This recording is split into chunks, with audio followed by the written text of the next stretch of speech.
Get the Intel, the podcast meant for those of us trying to find out what the hell is going on in the field. Here we discuss tools, techniques, and approaches that you can implement to streamline operations and let you focus on your craft.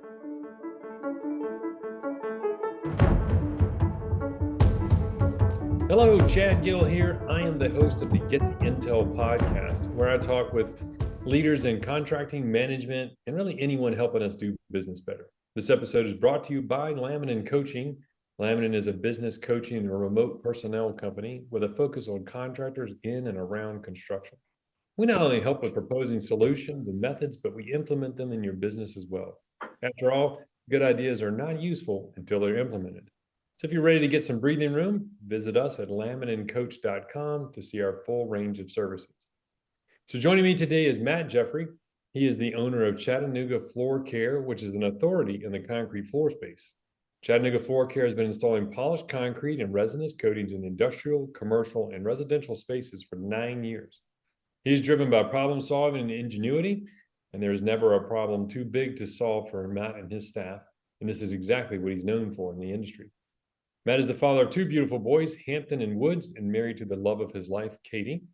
And in this podcast, he wants to highlight the concrete floor market as a pivotal and growing part of the concrete industry as a whole, and discuss some of the difficulties in the space and highlight his companies. So, Matt, thank you for coming on. It's great to talk to you. I know we have a shared industry experience, so this one ought to be a little bit, we probably go deeper on these than some of the other ones. So thank you very much. Excellent. Well, thanks for having me, Chad. Well, perfect, man. So how do you get into concrete polishing and coatings? How do you get to this? The typical path, yeah. That I always tell people it's the typical path. I was a musician, I was a bartender, I was a teacher, and then I got into entrepreneurship. It makes no sense how we become entrepreneurs. Yeah. But mine was engineer and then consultant and then concrete grinder. You're like, seriously? There you go. My wife thinks I was moving backwards through my career, going from what most people had as their first job was my last job. You're like, dang on it. Absolutely. Yeah, it takes a lot of convincing of wives to become an entrepreneur. It really does. Some of us are still doing it, My wife married me for my potential, and she's still waiting. That's it. She's a patient woman. That's right. That's right. I've had to be good at sales for a while. No, man, I love it though. It's the concrete industry is growing constantly. It's concrete is the #1 most used building material in the world, and it polished concrete is an ever-growing portion of the flooring industry. Resinous coatings are evolving rapidly, and it's a fun industry to be in. It just keeps you on your toes, and you're constantly evolving, constantly training and educating not only your team but the marketplace as well. And it's just a cool industry to be in.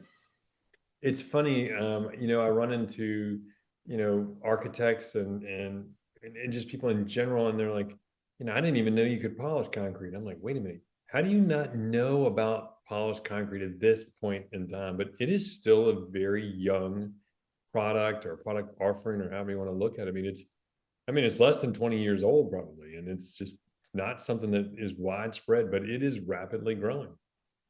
It is, and I love my favorites when you show up to a construction site. You got 8 stories to polish, and the GC looks at you and says, "When are you going to start buffing it?" Or you do it, and you say, you're like, what? You want me to do more than buff this? I promise you that. We pull out these 1,000-pound diamond grinders, and they're like, "Whoa, that's a big buffer." Yes, it is. That's why we brought the generator. Yeah, exactly. When you're doing it, and they're always like, "Hey, man, when do you put the finish on?" They're always like, "You're gonna put the shine on." You're like, "I don't. It doesn't put on per se." Man, you'll see. It's cool. That's it. No, it is. Yeah, and it's neat to be the outcast in an industry that's so tried and true. Construction seems, everybody that's in it, they act like everything's been around for a million years, even though the industry's been changing rapidly all around. But it is cool to offer a service that is unique and different, and it is cool to see the guys that have been in the industry 45, 50 years, and they say, well, damn, I've never seen something like this. This is phenomenal. It's It's just awesome. really neat to see that. And then you run into the concrete guys who are like, wait a minute, so all you're going to do is grind it? Like, well, I mean, essentially, yeah. Yeah. And you charged how much? And they're like, well, here and uses. So I formed it, I poured it, I placed it, I cured it, I cut it, and I hauled all this stuff. And you charge more? That's it, man. That's it. I don't know what to tell you. That's just where we are. I don't know. And but that could also explain the significant rise in power trowel polishing too. They're like, well, exactly. That's exactly what I was going to say. Is too many guys said that and decided to jump on a trowel machine and figure out how to polish with it. And probably 5 years ago, I'd have said, "Oh, that's a great way to get a terrible polish." And nowadays, it's phenomenal. I mean, it's just incredible what the product they're able to put out, the evolution of the equipment. It's just been really neat. So it's a very fast changing industry. And coatings is the same way. I mean, it used to be if it's bad for you and bad for the environment, that's the best product. Now it's like, hey, man, you got water-based, you got zero VOC, you got things that smell bad but supposedly aren't bad for you. And my favorite is the powdered hardener. I think that was a Duraflex thing. Oh, incredible. Yeah, I'm like, this is so much better, because I don't know how many times you've ever gotten to the end of the job and you walk into the mix station, you're like, why do we have more bees left over? Yeah, exactly. I don't. You guys just plan on being here tomorrow. Yeah. That's right. Don't go home. Don't go. That's it. You think if we roll hardener on top of it, it'll still work? No. Oh, Lord. But we'll try it, because what else are we going to do with the hardener? That's right. That's funny because it's true. Oh my gosh, that's so bad. Absolutely. So you were talking earlier about things that make huge differences inside of business, and we talked about operating systems like EOS, and then I'll let you talk about your favorite, which is another favorite of mine as well. So you absolutely. run your company on EOS. You said you're pretty convinced of it. Yeah, we have been, and I was just like most people. When you first read it, it's like, wow, where's this been? And then there's the application part of it that you're like, oh God, this is going to be horrible, and I was pleasantly surprised by presenting it to my leadership team, and all of them, for the most part, saying like, wow, this is pretty incredible. Like, let's take pieces of this, and we're almost, 2.5, almost 3 years into implementing. And that is how long it's taken us. We've decided to bite off pieces at a time instead of evolving the whole company. But what's really cool about it is I'm a visionary through and through. And because of that, I can sometimes come across as a flavor of the week kind of leader. And my guys are so damn tired of hearing me come up with something new. And a lot of times my thought process is, I'm going to throw a bunch of new at you, grab what, speaks to you and take it to the next level. And little did I know, I was more or less creating a lot of noise. And when I had something like EOS to really control and have, your rocks, which are the, tasks you're going to focus on for 90 days, no matter what. You're not going to let any shiny new object distract you. You're not going to let the book you're reading, oh, I read this one chapter, everybody stop what you're doing, let's get to this instead. And they hold me accountable. And it's just fantastic to be able to be the visionary, be the, creative that I am, but also at the same time, let my team help hold me accountable as well. So really cool. Yeah, that's fantastic. I share the same affliction that you're talking about. It's you and I are going to hear about my great new idea probably at the same time for the first time, because I'm just thinking, and it's like, Chad went to a conference, but that means we've got 3 days of peace and quiet while he's gone, and chaos when he comes back. That's right. You just want, you're like, I'm going to make your life so much better, and they're like, no, you're not, you think so? We love your heart, but it's killing us. Yeah. Exactly. And that's what that integrator does. Is it's like I jokingly call my integrator our wet blanket. It's like, you just don't want to do any of the fun stuff, but it's the one that keeps our company, it's like, it does that. It doesn't mean you can't do new things. It doesn't mean you can't learn, evolve, innovate, and stuff like that. It just means, okay, that's a great idea. And when you finish your vegetables, then you can do that idea. It's like, let's do what we said we're going to do this quarter. And then if that is the most important thing next quarter, then we'll get it. And I love That's that right. as a way of controlling guys like us, because it filters our ideas. Not all of our ideas are good, but they're No, plenty.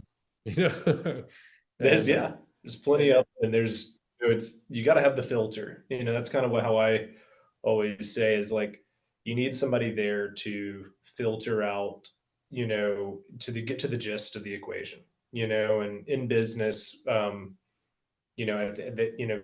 Gino Wickman talks about it in Traction and says, if you only have 3 rocks per 90 days and you're only accomplishing 3 things in 90 days, that can be, oh my gosh, I'm not going to accomplish enough. But then when you multiply that across the 20 plus people in your company and each of them accomplishing, 60 things over 90 days or the total of 60 things over 90 days, then you start getting plentiful and you really start getting to the root of answers within your company rather than distractions all around us, just constantly keeping us from getting to those answers.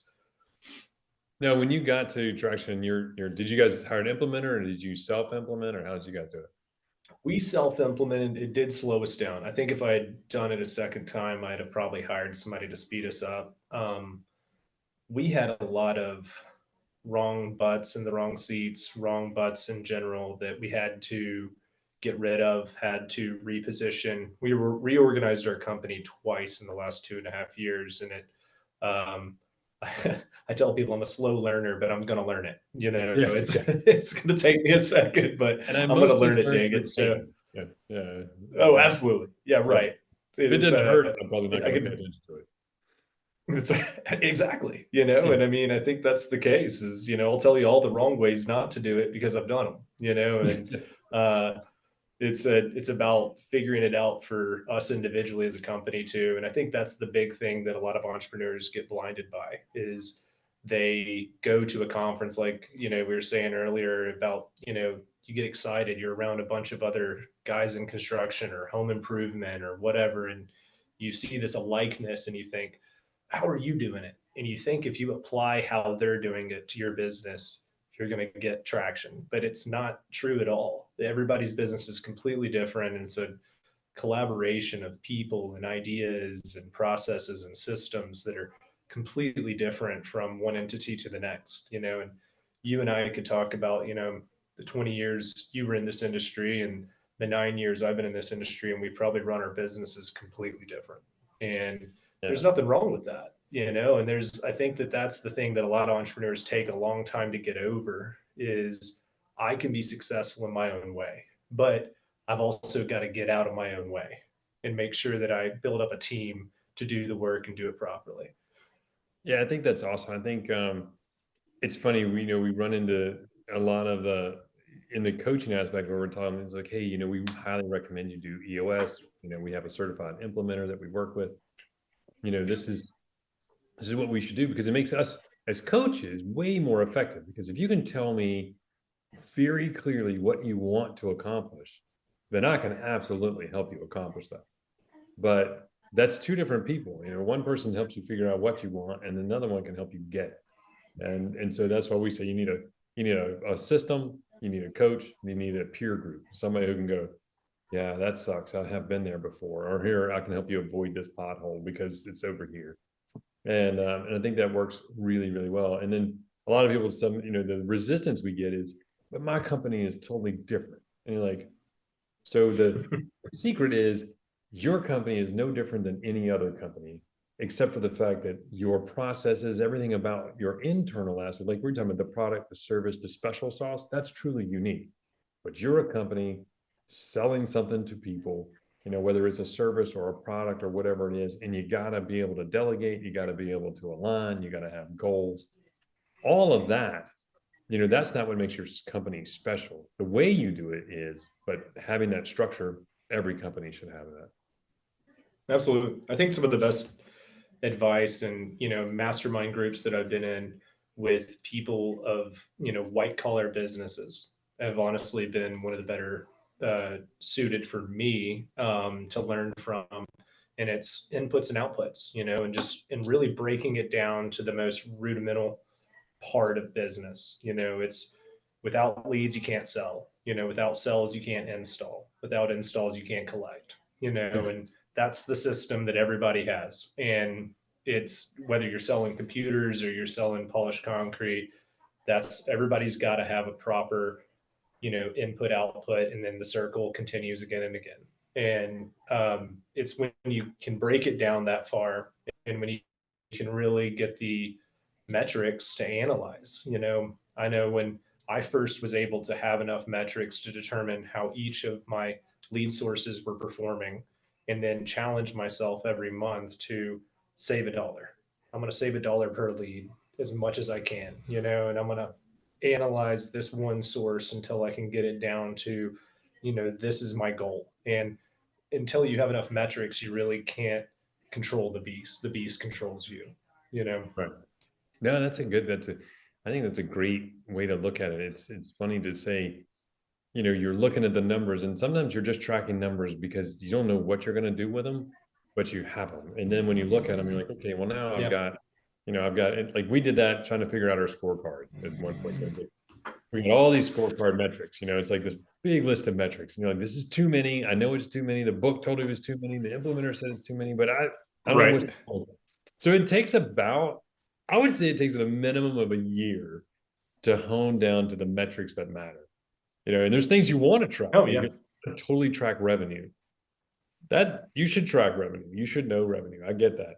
But you can't do anything. By the time you report on revenue, you can't do anything about revenue. Yep. So it's like wallpaper. It's there and it's doing something, but you've got to do something, like what you're talking about, the actual effectiveness of a lead source. How many leads am I getting? How much are they costing me? That is something you can act on. Right. No, absolutely. And I think identifying that, and I think it does, like you said, you got to analyze all the metrics for a period of time, see what trends are there, see what you can affect and what you have bandwidth to affect. Which, by the way, I have to interrupt for a second. I've got my dog in here. He's snoring across the desk from me. So if you hear snoring, nobody's asleep, or except for the dog across from me here. But that's Clifford, the big red dog, and he's 93 pounds. So when he snores, it can shake a wall. Good heaven, that's awesome. So we're just playing that on the dog. That's why you have dogs. That's right. Like that on him. No, I don't hear him, but that's awesome. So another thing we talked about is you said you said was transformational to you was shifting your accounting, going to profit first versus standard, what we would think of as standard bookkeeping or accounting. I don't know what not profit first, or giving away unintentional zero profit. Yeah. Well, it's like pay yourself last, take what's left over. I don't know what you want to call it, but it's not profit first. Yeah. The norm. Yeah, no, absolutely. And I mean, like we were saying, before we got started here in this podcast, but it's one of those.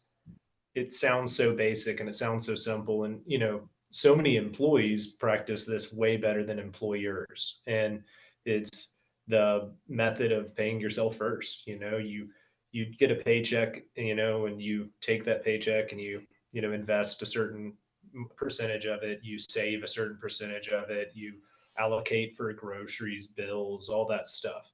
But as entrepreneurs, so many times we find ourselves in the rat race, and we know, this month maybe I can't take any money. Next month, oh, look at all this money, I can take money. And we get caught in this scheme of, when in all actuality, our cash flows over 90, 120 days. And when we see it in the bank account, that means absolutely nothing. It's Right. that you really should stop looking at your OPEX completely and look at your metrics to determine what your actual profitability is or not. But that's kind of what Mike McAllowitz starts people off with, by creating separate bank accounts, making sure no matter what. I love his analogy of a tube of toothpaste. And when you got a full tube of toothpaste, you can continue to squeeze out as much as you want. And when you get down to that little last bit of toothpaste, even though you don't have much left, you can always find a little bit more out of it just to get enough to brush your teeth. Yeah, And the first 90% of the tube will get you 10 weeks, or get you like 2 weeks of toothbrushing. The last 10% will get you 3 months. that's right. Exactly. So I love that analogy, because that's kind of what you do is you squeeze your capital so that you act and you like you're in scarcity, even though you're not. And that way you don't spend things on things you shouldn't. You don't uh, allocate from the company when you should, and all that fun stuff. So it's just you know, it's just like anything. You need guidelines and principles to follow. And I thought Profit First and Traction have been two of the better ones for me. And then any new entrepreneur should also read the E-Myth. If you haven't heard of the E-Myth, Yeah, the E-Myth and fantastic the one. E-Myth So, Revisited. And there's E-Myth for contractors.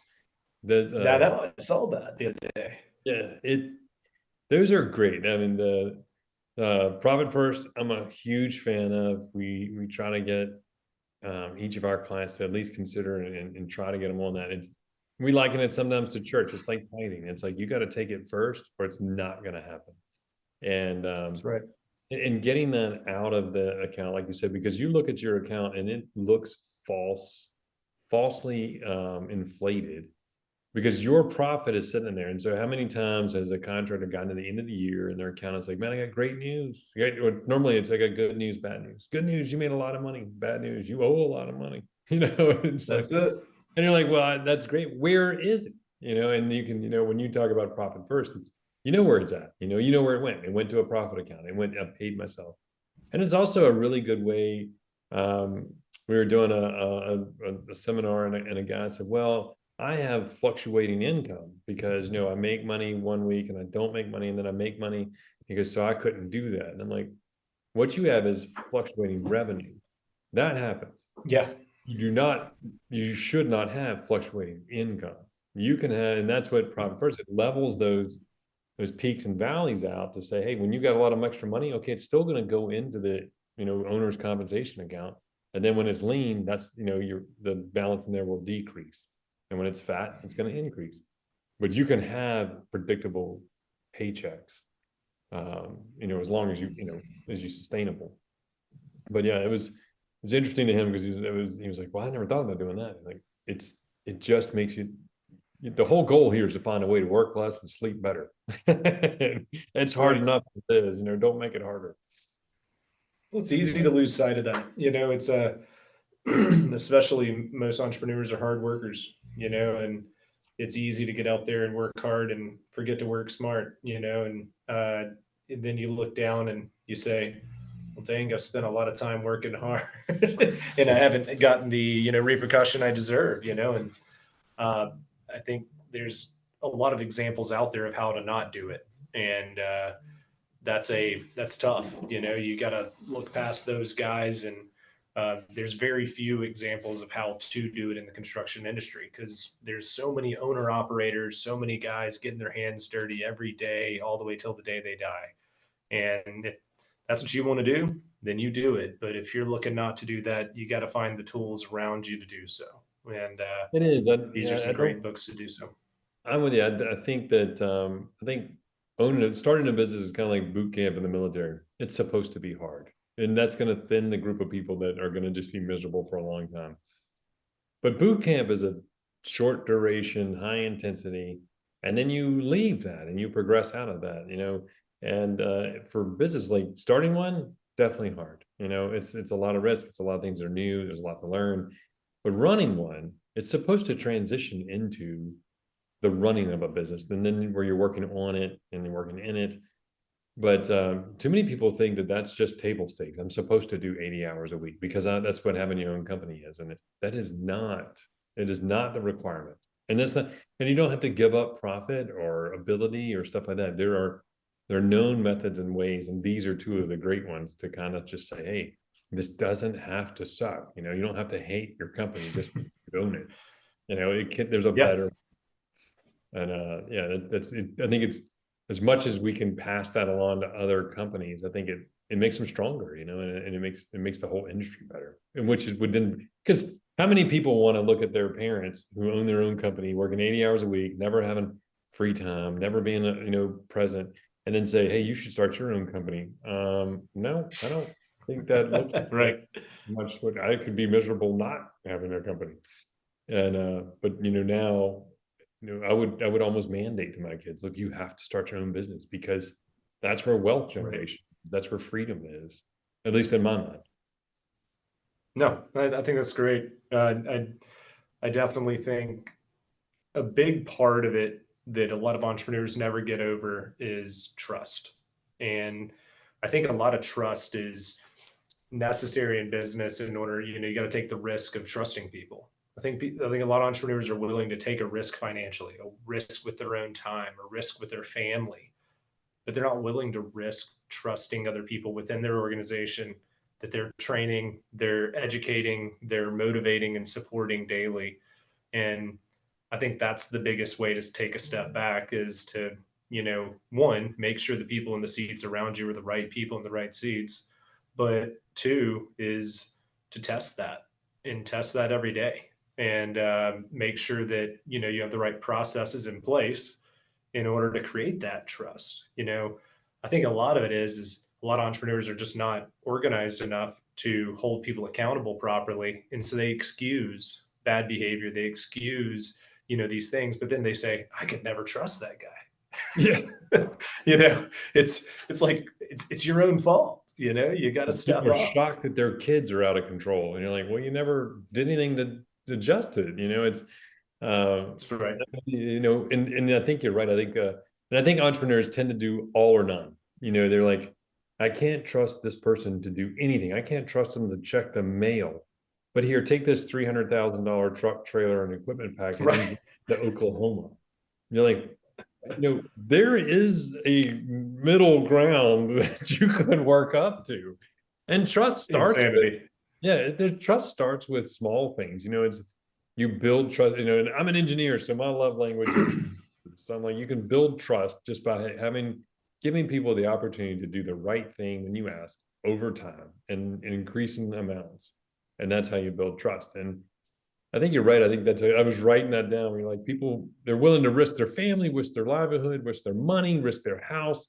They'll risk everything, but they won't risk the time to trust in their people. And I think that's super wise. I mean, it's very observant, because, if you can't trust your people, then you come across as like, oh, I'm a control freak. No, you just haven't invested in, you just don't trust them. And then, Yeah. like you said, a good accountability system.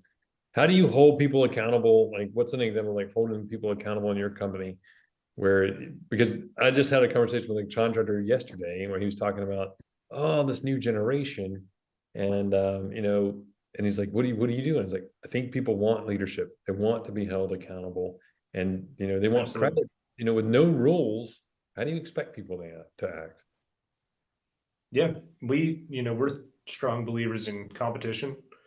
That's a really good way to hold each other accountable. The people think that accountability is always a leader holding a subordinate accountable, but the peer to peer is so much stronger. It resonates with people so much more. Um, if a leader holds you accountable and you don't like it, it's really easy for you to just say, they don't like me. Right. And how many people do you hear say, my boss doesn't like me? And that's a quick way to create a bad culture. And so you got to have processes in place for peer to peer, and to see, hey, the guy in that same position I'm in, why is he able to perform at that level? Why am I not performing at that level? He's hit his durations 4 jobs in a row. I've missed 2 of my 4. What's he doing different? And then giving opportunity for those guys to communicate and opportunity for those guys to learn from one another. And that's really, it's always so funny, everybody, not any of our superintendents are all the same. They're all very different, and they all, run their crews completely different. And we used to travel and, our apprentices and field techs with different superintendents. And we really learned to keep a crew as a team because our superintendents are so different in how they run their crews. But getting time for those crews, leader, that superintendent that's on an island, out on a project for a period of time, to make time for them to communicate. Every Friday, we have a leadership meeting where all our supers are in one place.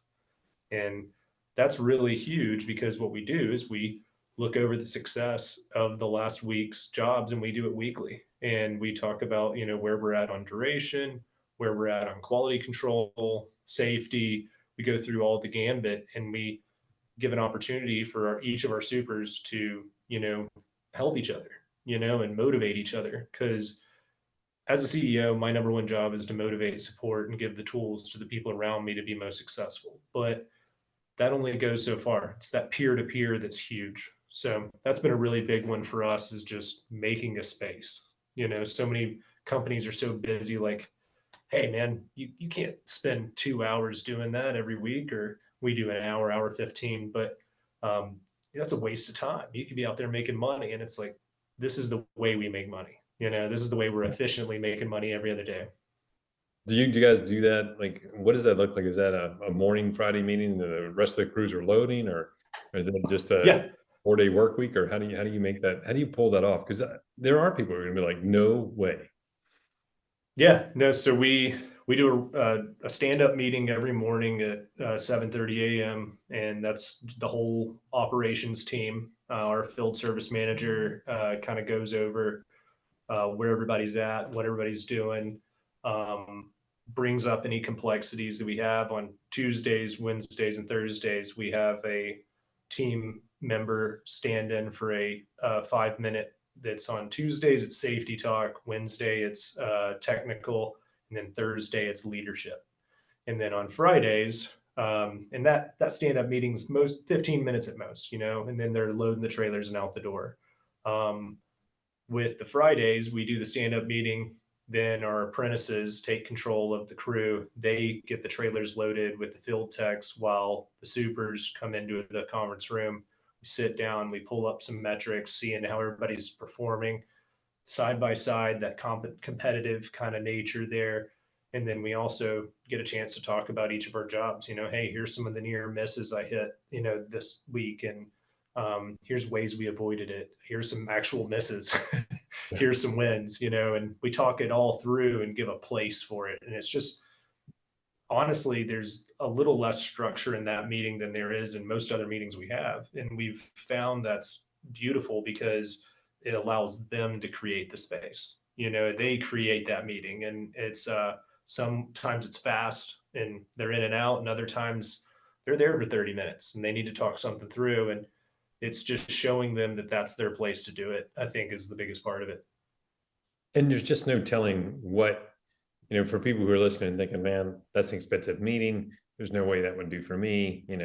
Maybe his company is obviously different, but it's not. And then you have no way to quantify the amount of bad things you didn't have happen because of that meeting.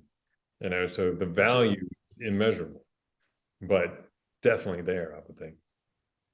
Yeah. And I mean, we're on, to give you an idea, from estimators duration set to our project managers doing pre-con and identifying those durations to actual output, we're at a 97% efficiency. And wow, that's strong as hell in the construction industry. And I really do equate it to those kind of things of slowing down and talking about things. I would say that you're in the top 10% because you can measure it. And then, yeah, you're the top 30% because you know what it is, the top 10% because you can measure it. And there then you go. You're already way up there in the crowd before you've even decided whether you're, 97%. That means, that's hitting really close. I mean, that is protecting your profit. That's getting guys, like I said, you can't do that and have somebody get injured and lose production. You can't do that and be missing equipment because you didn't load the right things. You can't do that and have guys sit out because they just didn't want to work that day.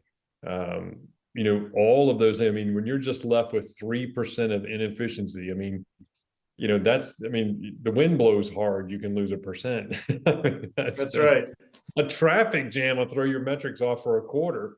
I mean, I feel bad for you. I feel like there's just like the guy who's 97% foul shot shooter and he misses one. You're like, oh my gosh, man, he'll never get that back. You know, he's only got 3 more years to play. That's right. That's That's fantastic. Well, man, your company is amazing, and it sounds like you guys are really doing some awesome stuff there. And I gotta think that all of this structure and stuff is a magnet for people to come and find you, both as a as a vendor, but I know where you're providing service, but also for your workforce. I mean, do you see that you get a lot more referrals? I mean, we talk about workforce development. We're all searching for how to find people, but I think you have to find a place that people want to find. That definitely helps.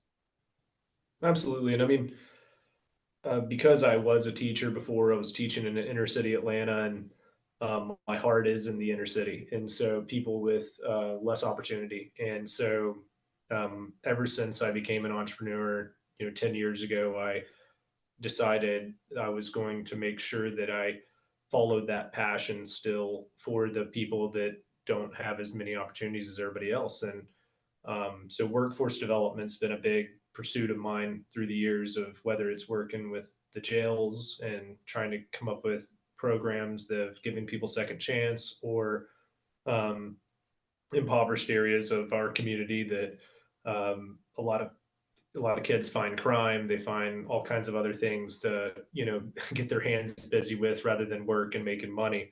And we've been lucky to work with a lot of different nonprofits with that, one of which being the AGC chapter in our area, another being Hope for the Inner City, which is a nonprofit that focuses on um, mercy and passion for people that don't have as many opportunities. But really, workforce development is it's a big big topic, and it's become a really popular topic lately because it's really struggling in the construction industry. We have certain trades, masons, or there's robots being built to do the mason's job.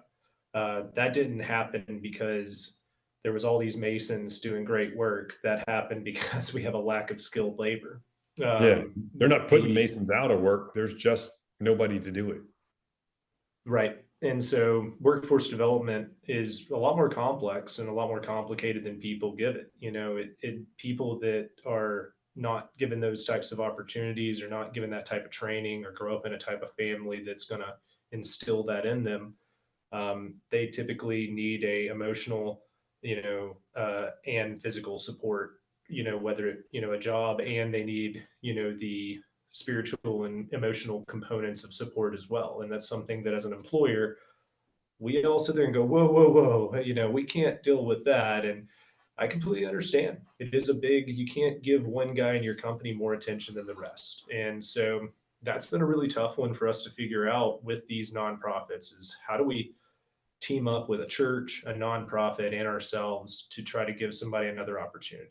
And it takes the community coming together in order to do these things. It's not something that happens overnight. And all these career centers popping up around the country, it's really neat to see us, as a culture, finally recognizing that the trades are incredibly important. The construction industry is how we grow, is how we evolve with this overpopulation that we have going on. And if we don't actually train people to do it, we're just going to look at a bunch of ugly stuff of squares and triangles all around. And we're not going to have any kind of beautiful architecture, because nobody's going to be able to do anything but a 90 and a 45. It's Yeah. 45 plus or minus 10 degrees. You're like, I guess so. right. That's it. Yeah, our new beautiful structures will be mistakes. Like, I don't think that looks right. Yeah. Yeah.